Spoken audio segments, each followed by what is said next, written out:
চিচিঙ্গা ভাজা করব, সেটাই তোমাদের সঙ্গে শেয়ার করছি। চিচিঙ্গা দেখো গোটা অবস্থা তোমাদের দেখাইনি, এটা আমি কেটে ধুয়ে পরিষ্কার করে নিয়েছি আগে।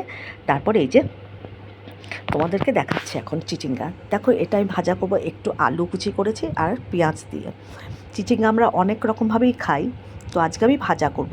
তো একটু কালো জিরে আর একটা শুকনো লঙ্কা ফাটিয়ে ফোড়ন দিলাম, আর আমি পেঁয়াজ আর আলু কুচিয়ে নিয়েছি। আর দেখেছো একদম কুচি কুচি করে কিন্তু আমি চিচিঙ্গাটা কেটেছি। তো ফোড়নটা গরম হয়ে গেছে, এবার ফোড়ন দিয়ে গন্ধ বেরিয়ে গেছে, এখন আমি একটু আলুটা দিয়ে দিলাম। আলুটা একটু লাল লাল ভাজা হলে তারপর এর মধ্যে আমি পেঁয়াজগুলো দিয়ে দেবো। পেঁয়াজ আর আলু আবারও একটু নাড়িয়ে চাড়িয়ে ভাজা ভাজা হয়ে গেলে পরে এরপরে আমি দিয়ে দেবো এর মধ্যে চিচিঙ্গাগুলো ঢেলে দিয়ে দেবো। আলু পেঁয়াজ ভাজার সময় একটু কিন্তু আমি নুন দিয়েছি, তাহলে ভাজাটা খুব ভালো হয় এবং তাড়াতাড়ি হয়ে যায়। তো একটু ভাজা ভাজা করে নিয়েছি, দেখো আলু পেঁয়াজ, একটু নুন দিয়েছি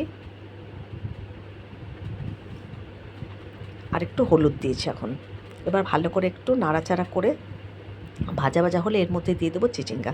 চিচিঙ্গা ভাজা হতে কিন্তু সময় লাগে না, আমি ঢেকে ঢেকে ভাজাটা খুব তাড়াতাড়ি করে নেব।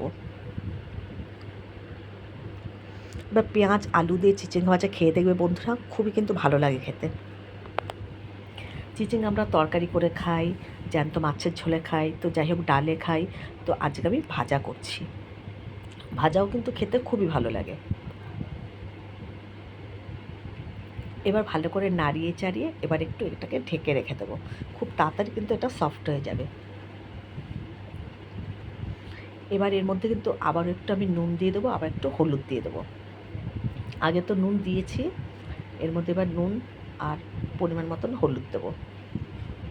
আর কিন্তু এর মধ্যে কিছু দেবো না, নামানোর সময় একটু সামান্য একটু চিনি দিয়ে দেবো, তাহলে ভাজাটা ভালো লাগবে, আরও বেশি সুন্দর লাগবে খেতে। আর বেশি কিন্তু এর মধ্যে ঝাল ঝাল কিছু করব না, জাস্ট ফোড়নে একটা শুকনো লঙ্কা দিচ্ছি, আর কিন্তু আমি এর মধ্যে লঙ্কা ব্যবহার করব না।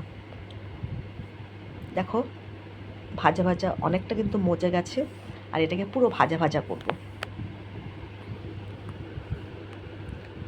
আর ঢেকে ঢেকে ভাজলে ভাজাটা খুব তাড়াতাড়ি হয়ে যায়। দেখো আর আমি এখন ঢাকবো না, আর এর মধ্যে কিন্তু আমি এক মুঠো বাদাম দেব। বাদামটা দেখাতে কিন্তু তোমাদের ভুলে গেছি, আমি মাঝখানটা কড়াইয়ের মাঝখানটা একটু এগুলো সব সাইডে জিনিসগুলো সবজিটা সরিয়ে তারপরে একটু তেল দিয়ে আমি বাদামটাকে ভেজে নিয়েছি, তারপরে নাড়াচাড়া করছি। এইটা তোমাদের দেখাতে আমি ভুলে গেছি। দেখো বাদামগুলো দিয়েছি, এর মধ্যে বাদাম দিয়ে দেবে খেতে, দেখবে চিচিঙ্গা ভাজা আলু বাদাম পেঁয়াজ দিয়ে কিন্তু দারুণ লাগে খেতে। দেখো ভাজা কিন্তু আমার প্রায় হয়ে গেছে, আর একটু হলেই নাড়াচাড়া করলে কিন্তু আমার ভাজাটা একেবারে রেডি হয়ে যাবে।